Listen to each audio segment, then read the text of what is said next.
Welcome back to the channel, guys. So the jab, it's a punch that in most cases will be your go-to in sparring or a fight.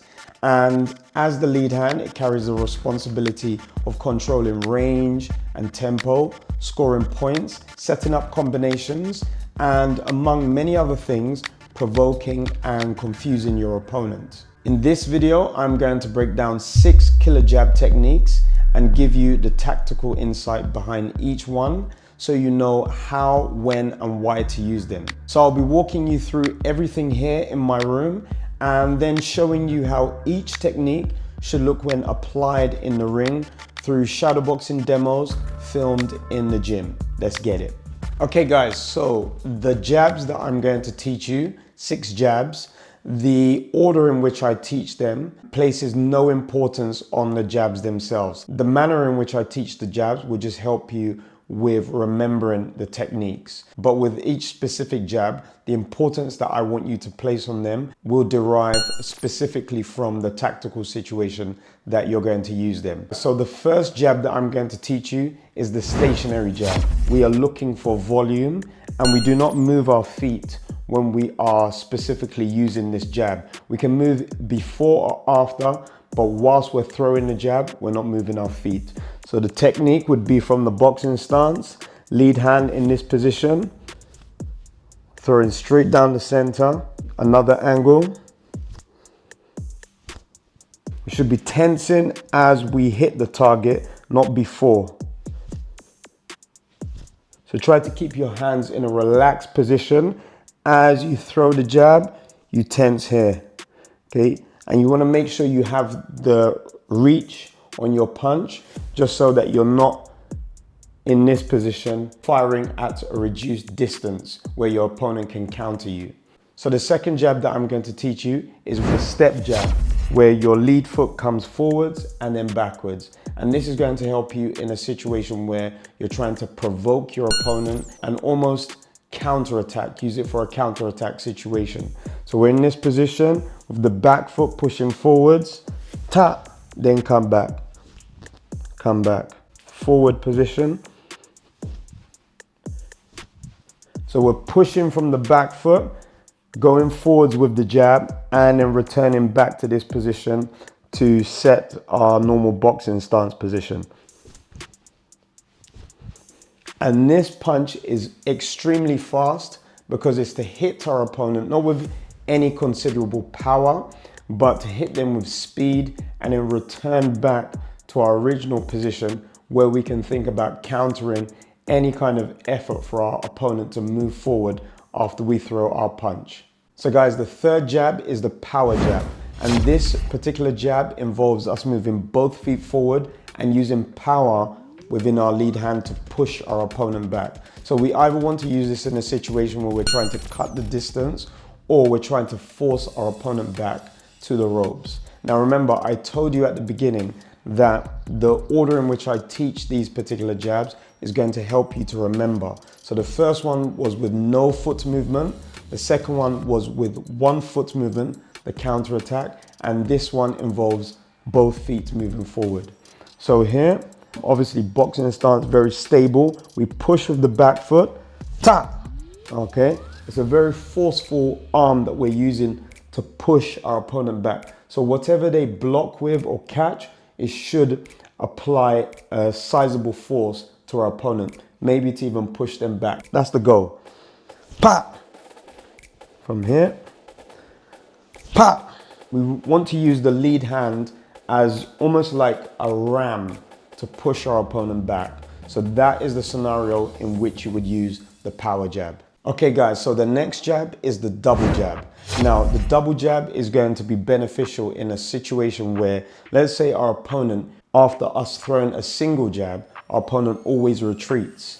Or let's say for instance, our opponent catches our jab, so they control the first one. Now we want to make sure that we're able to keep up with the opponent that retreats, and also we want to break through the defensive line that our opponent has when they catch our jab. So the double jab is going to serve you well in that scenario. So what we want to do is keep the lead hand on our opponent. We don't want to withdraw the lead hand after the first jab. So we go ta, ta, okay? And then we come back to this position. So again, ta, ta, okay? We don't want to withdraw the hand. We want to keep the applied pressure on our opponent. Ta, ta, from here, ta, ta, from here, ta, ta. And that is the double jab. Okay guys, so the next jab, the fifth jab, is the feint and then jab. Now, in a scenario where we have an opponent that wants to watch our every move and react to our every move, what we want to do is confuse them with the feint and then take advantage of the opportunity that we create, the opening in their defense. So what we do, we take a half step with our lead foot and then we bring our shoulder in a position where we reinforce the jab lead hand. Ta, ta. So from the front, ta, ta. Again, ta, ta. From the side here, ta, ta. Again from the side, ta, ta. Finally from the side again, ta, ta. We do not withdraw the lead hand. We bring the shoulder towards the lead hand, boom. And once our opponent tries to catch our punch, we throw our lead hand jab over their hand. Pa! Right guys, the next jab and the final jab is the off-step rhythm jab. In a situation where our opponent identifies the pattern of our movement with our jab, so for instance, we step forward, both feet move forward, and then we throw a power jab, boom. What we can do is now use the off-step rhythm jab to confuse them of the timing of our jab from our movement. When we step forwards, our opponent thinks that we're gonna bring the back foot forwards, but then we throw the jab from here. Pa!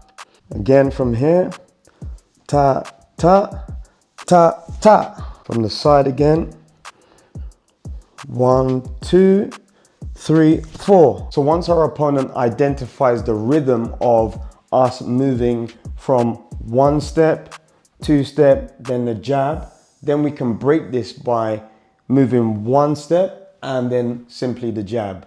And that will confuse our opponent where they anticipate an additional movement, but we break that cycle and we throw the jab earlier. So guys, those are the 6 jabs. Now I'm going to head down to the boxing club and shadow box in the ring so that you can see how these work in free flow. Okay guys, so I'm in the gym now. I'm gonna demonstrate the 6 particular types of jabs. I'm gonna put 3 minutes on the clock. Everything that I'm doing within the realms of shadow boxing. So 30 seconds for every particular jab. I'm gonna move around the ring and then you're gonna see how it should be in free flow. So the stationary jab, still head movement, pop, pop, defense, slip in, boom, boom, catch it, boom, back. Pop, pop, pop, pop, pop, pop, pop, pop, pop, pop, pop, pop, pop.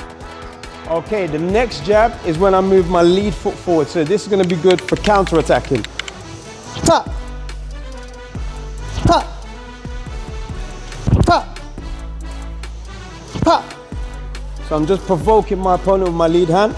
Tap, tap, tap, tap, tap, tap, tap, tap, tap. Now we're going to move to the power jab. So obviously moving both feet forward, pushing our opponent back, or even closing the distance. Pop. Holding the center in most of these cases. Pop. Want our opponent to go back to the ropes. Pop. Track your opponent across the ring. Pop. Pop. Pop. Pop. Okay, now guys, want to move to the double jab. Both feet coming forward. Ta-ha. Ta-ha. Ta-ha. Still slipping the head. Ta-ha.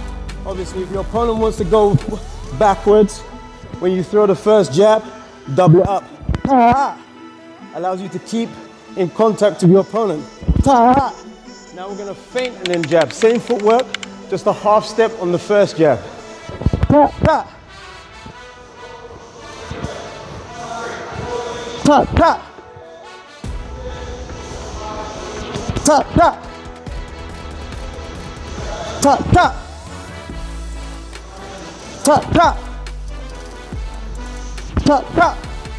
Okay, now we're gonna do an off rhythm step jab. So we step, pa, pa, pa, pa, pa, pa, pa. Okay guys, that's it. 6 jabs demonstrated for you. Okay guys, so we've come to the end of the video and I hope you've enjoyed the content, but now it's time for you to get to work. So start by honing your craft. Draw each of these 6 jab variations with focus. Shadowbox them until they feel like second nature. Then I want you to bring in creativity and commitment. Step into your sparring rounds with an intention. Set a specific goal or condition, whether it's landing the jab first, pushing your opponent back, or countering by provoking an aggressive opponent. Finally, take control. Use your jab to confuse, overwhelm, and dominate your opponent. Because when used the right way, the jab isn't just a setup, it's a weapon. Guys, follow, like, and share for more boxing tips, and I'll see you in my next one. Peace.